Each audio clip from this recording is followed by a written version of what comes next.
je donne ma main à couper. ay weer ci génn. sunu léegi jotaay nag gu mujj dafa am gi lu ma bëgg wax maag sawaay. Thioune. maag Thioune. Thioune soo confronté xam nga Thioune. waaw il est assis à califourchon sur le droit. sa jarbaat. du ko wàcc du ko moy. texte rek du ko jeex na texte rek. te man politique kese laay wax. ah waaw réeroo war tam nag. déedéet ça dépend. il y a des moments où la politique contourne le droit.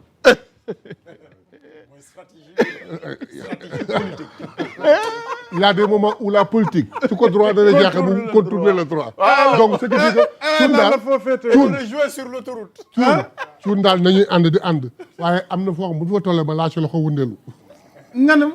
waaw parce que mais moom doyen. non moom xam nga dafa. doyen nan nga analyser aujourd'hui le rapport même dans l'exécutif entre Ousmane Sonko ak Diomaye ak fi ñu jëm parce que dafa am fu ñu nar a jëm à partir de samedi samedi bii coalition bi woote na pour que ñu daje ci benn hôtel de la place nas ak nocci donc bu loolu amee officiellement la coalition Diomaye dafay structuré wu et cetera naam nag sa leader nee na leen bu kenn waxate ci coalition bi mais lii nii dama jàpp ni que ni c'est un bon pain un très beau pain. tey laa ko exceptionnellement rek. waaw ma doon la ci ni.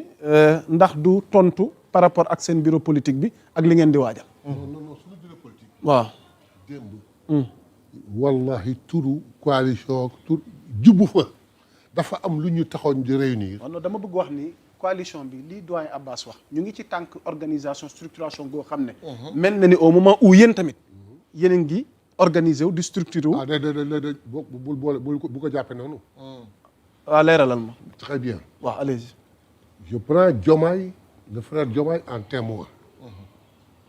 nommé par Ousmane Sonko secrétaire général du parti bi mu toogee ci ay bagages am ak i xam-xam ak façon de faire am dafa ni xool constat ni nii laa bëgg ñu doxee arrêtez la vente des cartes arrêtez ça dama bëgg xam fu ma jëm il me faut un règlement intérieur nañ ko bindaat superviser ko kenn ku ne jox xaalatam ñu koy dégg malheureusement bu muy pare fekk na moom mu falu ba nekkatul secrétaire général dama bëgg un fichier il faudrait que ñu de renouveler les structures de base il faudrait que adhérents yi bare na alors qu'on a bloqué les cartes nit ñaa ngi laaj mais qu'ils attendent là c'est Diomaye le frère de parti responsable secrétaire général mais ci logique boobu ñun si la ñu nekk ba léegi diggante bi tal ñu ko ñu ngi xeex diggante bi tal na ko ñu ngi soo koy falu fekk pays bi au 4e sous-sol am nga leen loo tal lu dul loolu tey bi ñu demee ba xel dal ba ñu dem bay wàññi ay njëg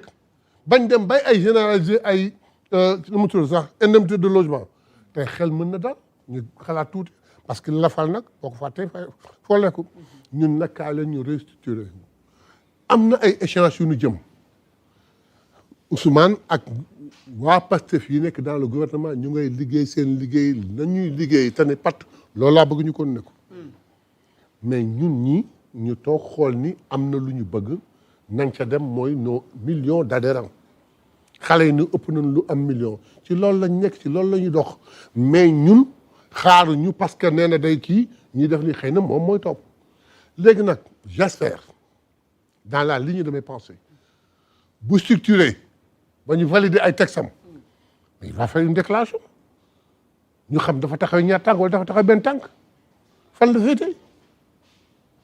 mais yow kay jàpp nga ni ñaari tànk yëpp dem non man kooku sama point de vue propre la. maa ko analysé mën naa ma jum. ah. bu ngaralee. ñu toog di ko seetaan rek. mais su ngaralee il s'est s'auto-exclu. xoolal fekkul bi ma koy wax. waaw loolu la wax de. des textes que lui il a confectionné. ñoo ko exclure. Et dans ce cas vous êtes quoi? Rien du parti. absolument rien. ma ne wuy ma. Thiam laajaat ko ko. yaa Moussa. vous faites quoi honorable dans ce cas on de ne figure. fera rien. su fekkee daf nu bëgg a pousser. waaw à lire les textes. waaw à l'exclure. waaw pour qu'il se débarrasse de Ousmane. demul fenn liiruñu. jàng leen école. voilà waaw yàlla xam ne man mënuma sax lire fa. bay lire ay textes man mënuma sax lire. conséquence je ne sais pas lire xanaa tuuti jàngal ma defal ma alphabétisation.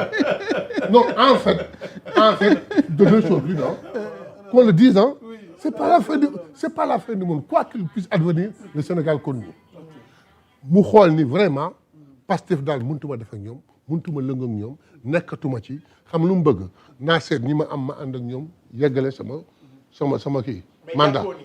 jàppoon ni tey ji bu structuré ba lépp dox. waaw. assemblée war a nekk un blocage. non nous serons jamais un blocage. non si. non waaw non xaaral rek. xam nga aussi doyen.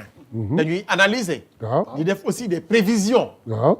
à l'avenir. prévision pas waaye de météo. prévision déedéet pas de météo. c'est des prévisions. Exactement. dans les schémas. mën na ni pour que ma doxal. damay dissoudre assemblée. waaw su ko neexee. waaw très bien foofu laay waxee. oui. waaw mais dama la mën na bëgg a ko wax dissoudre. dama la bëgg a wax ni entre nous. suñu philosophie ñun. waaw. même bu su xëyoon suba mu def décret dàq Ousmane Sonko. Ousmane revient à l'Assemblée.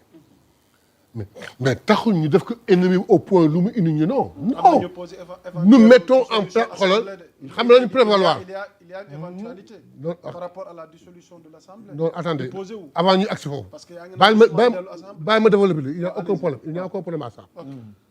mais ce n'est pas parce que Ousmane est revenu à l'Assemblée que on va être un obstacle confrontation non. li ñuy jiital mooy intérêt askan bi. républicain projet de loi bu mu ñu indi bu war a jaar yoon ñu taxaw ci ba mu mat. bu mu ñu indi boo xam c'est partisan ñu dindi ko comme ni nga ko war a mën a dindee. au bout de 2 ans. il a la latitude. de dissoudre l'Assemblée. su ko neexee sax sans raison. mais bu boobaa damay camlangal. bu boobaa. damay camlangal benn affaire. mooy la. on a ñaata 130 députés. waaw bu ko dissoudre. organisé dans les 92 jours. on en a 150 députés.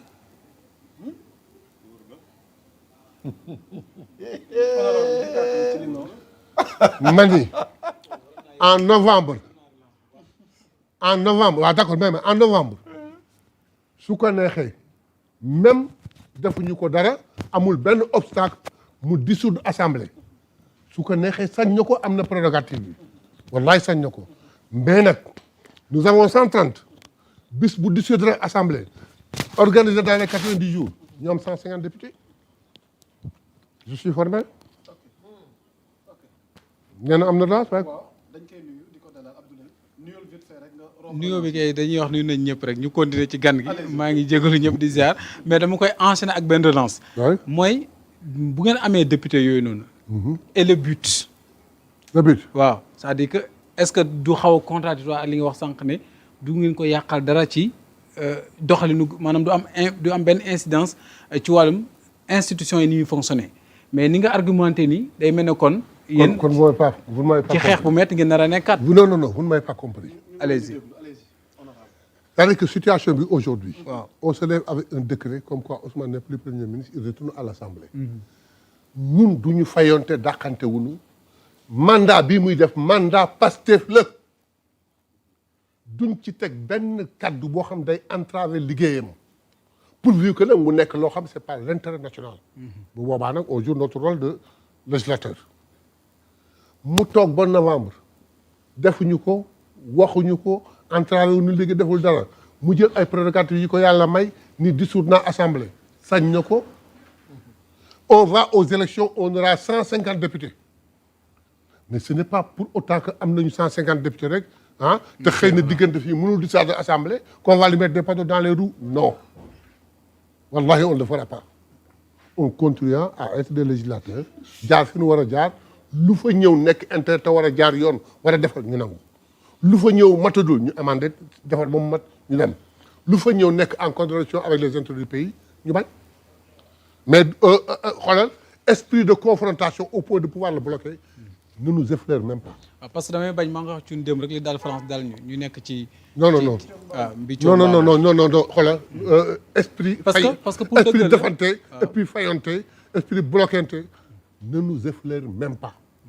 parce que nag ñun dañu am lu ñu gëm mandat bi mandat Pastef la. non kenn moo tax ma xoolal dama koy rappeler. waaw am na ñu ne tamit bu ko réussir am na ci taxawaay mandat bi. mais bu échoué ñun ñoo échoué. donc on n'a aucun intérêt pour di ko bloquer.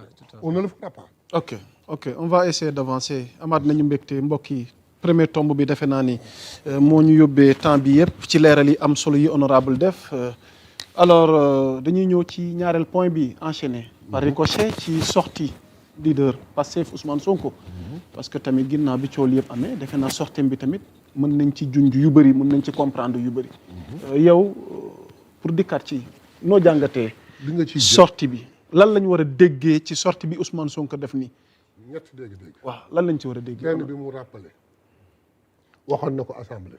lépp leer na ci sama yoon si sama xel léegi jël na yoonam nañ jël suñu yoon ñu tracé suñu yoon da ko rappelé.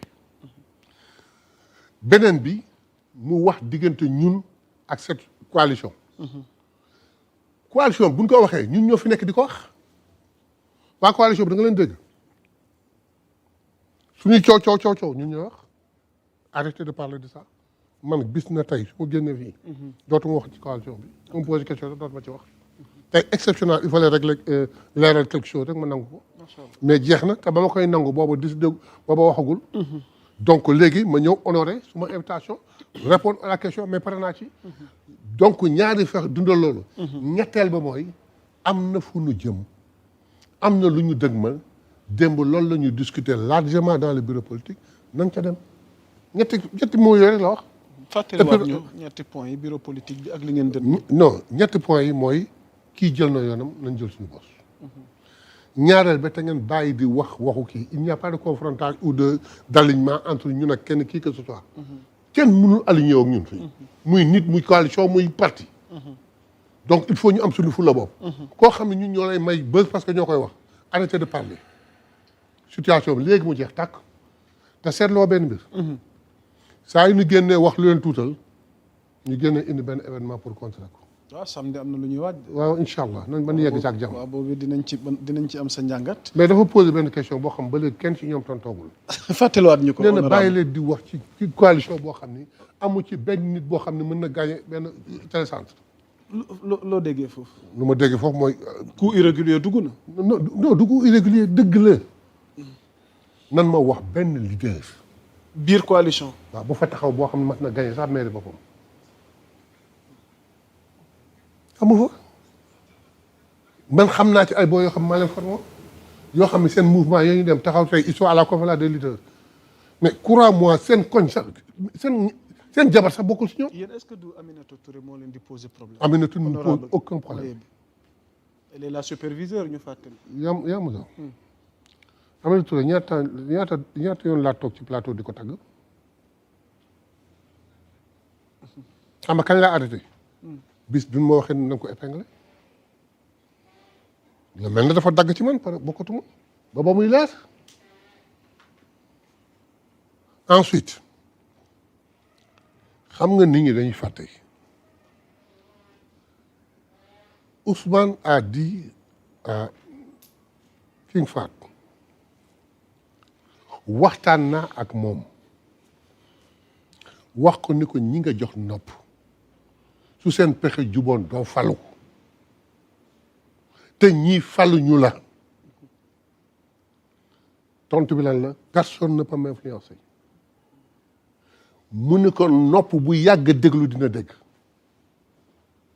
lam ko waxoon feeñ na ñu dem ba ni Ousmane mii dafay sonal nit ñi il faut ñu buur ko toucher son orgueil pour mu génn mu enchaîner ni leen demuma fenn mooy deuxième bi c'est la grande déception dans tous les calculs Ousmane ne devrait pas être là-bas en ce moment touché nañu orgueil il y a 1 an ba mu lâché ba dem yoonam su ko defee ñu maa fee dëkk bi parce que am na débat bi posé wu ma interpellé ci laata mais ñëw ci jëwriñ mooy il est sur siège éjectable mais xam nga son poste de premier ministre est-ce que yow waaw mais xam nga loolu nag am nga perception boobu tey non loolu warul frustré cette expression là warul frustré man honnêtement kilewuma frustré wuma xam nga tax mais c'est la réalité Ousmane est sur une chaise éjectable comme tous les premiers ministres du Sénégal mais waa ji mën na yeewu tout de suite à 2 heures du matin woo secrétaire général du gouvernement ni ko defal ma benn décret signé ko balay 6 heures di publier ko dootoo nekk premier ministre loolu du dara mais le problème mooy xalaat ko wax ko ak def ko bokkul division ci biir Pastef. division. bu Diomaye demalee boppam. waaw. jàppoon ni dina am ci biir Pastef. ñu ko fekk. ñu laxasaayu fekki ko. c'est très bien ma delluwaat ci sama wàcc. waaw. mun na am. te dina am. te dina leen fragiliser. bàyyi ma yëgale waaw wala déet. bàyyi ma yëgale. bismillah. mun na am. te dina am. très bien. bu Diomaye laxasaay woon ni day dem yoonam. dagg cordon ombilical bi nu liyee. dana bare ñu dem fekki ko. ma bëgg waxaat fii. ni responsable Pastef bu mu mën a doon. tant que yaa ngi fii nekk ci yoon bi Ousmane bëgg la base te suit. tu lâches Ousmane tu vas nouer avec quelqu'un d'autre tu iras seul. tu iras seul. da ngeen minimiser les conséquences quoi. amul conséquence. il n'y a pas de conséquence. man Mayabé. maa jiite magi Pastef. xoolal su ma nee nii ñëpp ni waaw. su ma nee déet ñëpp bàyyi. bis bu ma yaakaaree ne l'affaire boobu sama doole ak sama xam-xam ak sama liggéeyu ndey la. ah bis bu ma wanee Ousmane Sonko kii waat nàkku si yàlla soo nee nii sax ay mbéj la fay fekk. ay mbéj ñoo la fay fekk. eh affaire bi Ousmane Sonko la base est liée à Ousmane Sonko. loolu la yàlla dogal. ah kon de Diomaye yaa ngi jël ay risques. ah parce que foofu nga toll di xalaat kon mi ngi jël ay risques.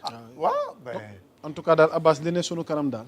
raw li gët. waaw raw li gët yàlla na nu yàlla may tal ak fekkee rek. lu soobee yàlla. Jëwriñ Ndiassé poste PM bi débat ngi ci posé wu ndax jàpp nga ni PM bi poste bi mi ngi sur siège éjectable moom Ousmane Sonko ni mbir yi tëddee nii. loolu de xam Ousmane Sonko fan la ëppee doole yeneen politiciens yi muy pouvoir ak xaalis du dara ci moom comprendre nga loolu foofu la dooleem nekk xëy suba ñàkk doon dara ak xëy suba doon dara la yemale moom li muy doon moom la ko doon na ko ba noppi yow koo xamante ni da ngaa tàmbalee ci dara dem ba toll foo xamante ni ku fi doon dara yaa ko def te yow ñàkk doon dara du dara ci yow yow président nga fal président muy am caisse noire yow nga yem ci salaire fal président assemblée nationale muy am caisse noire yow nga yem ci sa salaire ba pare di taxaw en tant que premier ministre naan les journées des martyrs lan la wax sama salaire maa ngi ciy dajale bu ma ci génnee lu may dundalee sama njaboot génnee ci asaka li ci des maa ngi koy dajale